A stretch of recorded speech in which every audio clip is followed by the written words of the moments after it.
क्या आप जानते हैं कि महादेव के वाहन नंदी के जन्म की कथा इतनी रहस्यमयी और चमत्कारी है कि इसे सुनकर आपकी रूह तक कांप उठेगी। आज हम आपको लेकर चलेंगे उस काल में जब शिव के इस प्रिय वाहन की अद्भुत उत्पत्ति हुई थी। एक ऐसी कथा जिसमें समर्पण की पराकाष्ठा है, शक्ति का असीमित प्रवाह है और सबसे बढ़कर एक असंभव प्रेम का प्रमाण है। बहुत प्राचीन काल की बात है। एक महान तपस्वी थे, ऋषि शिलाद। वे अपनी कठोर तपस्या के लिए जाने जाते थे, लेकिन उनका हृदय एक असाधारण इच्छा से भरा था। उन्हें संतान की कामना थी, लेकिन कोई साधारण संतान नहीं, बल्कि ऐसी संतान जो मृत्यु से परे हो, जो काल के बंधनों से मुक्त हो। यह साधारण इच्छा नहीं थी। देवता भी इस वरदान को देने से कतराते थे, परंतु शिलाद ऋषि ने ठान लिया था, यदि कोई मेरी इच्छा को पूर्ण कर सकता है तो वो स्वयं महादेव हैं।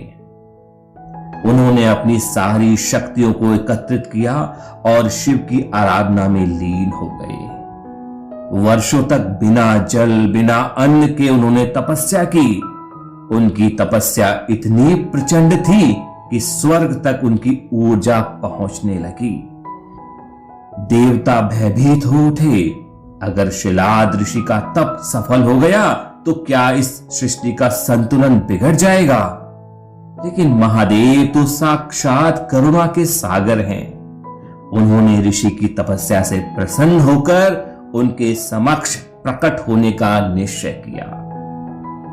एक दिन जब ऋषि शिलाद अपनी साधना में लीन थे, आकाश में भयंकर गर्जना हुई, बिजली कड़कने लगी, हवाएं तेज हो गईं और फिर एक दिव्य प्रकाश प्रकट हुआ।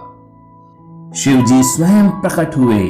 उनका स्वर गूंज उठा, हे ऋषि, तुम्हारी तपस्या ने हमें प्रसन्न किया है। मांगो, क्या वर चाहिए? शिलाद ऋषि ने कांपते हुए कहा, प्रभु, मैं चाहता हूं कि मुझे ऐसी संतान प्राप्त हो जो अमर हो, जिसका कभी नाश ना हो। शिवजी मुस्कुराए, तथास्तु।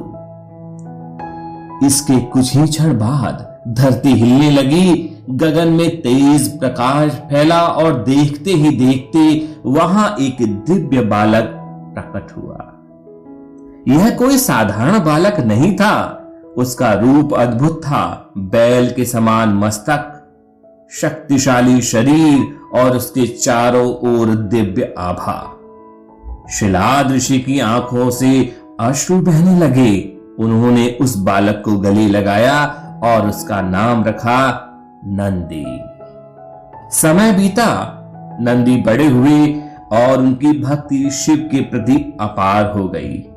वे अपने पिता के समान ही महान तपस्वी बने, लेकिन फिर कुछ ऐसा हुआ जिसने सबको हिला दिया। एक दिन देव ऋषि नारद ऋषि वहां आए।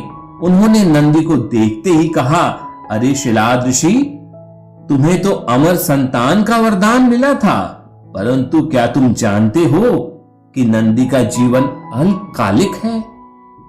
यह सुनते ही शिलाद ऋषि के पैरों तले जमीन खसक गई। ये कैसे हो सकता है? स्वयं महादेव ने वरदान दिया था। नारद जी ने गंभीर स्वर में कहा, नंदी को मृत्यु से बचाने का केवल एक ही मार्ग है। यदि वे स्वयं शिव जी की शरण में चले जाएं, तभी उन्हें अमरत्व प्राप्त हो सकता है। यह सुनकर नंदी ने बिना एक क्षण भी व्यर्थ किए शिव की घोर तपस्या का संकल्प लिया। उन्होंने अपना शरीर तपस्या में झोंक दिया।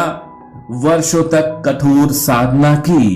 वे पर्वतों में, नदियों के किनारे, जंगलों में शिव का ध्यान करते रहे। उनकी भक्ति इतनी प्रबल थी कि स्वयं शिव जी को प्रकट होना पड़ा। महादेव ने प्रसन्न होकर कहा, नंदी, तुम्हारी भक्ति से मैं अत्यंत प्रसन्न हूं। तुम्हारी तपस्या व्यर्थ नहीं जाएगी।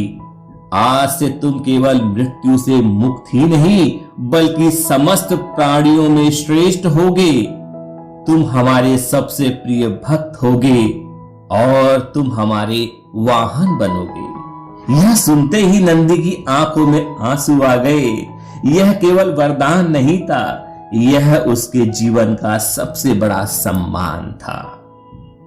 इसके बाद नंदी न केवल शिव जी के वाहन बने बल्कि उनके द्वारपाल भी। शिव जी की सभी सभाओं में उनका प्रथम स्थान होता है। आज भी जब कोई भक्त शिव के दर्शन करने जाता है तो सबसे पहले नंदी महाराज को प्रणाम करता है, क्योंकि शिव तक पहुंचने का मार्ग नंदी के बिना अधूरा है। इस कथा से हमें क्या सीख मिलती है भक्तों?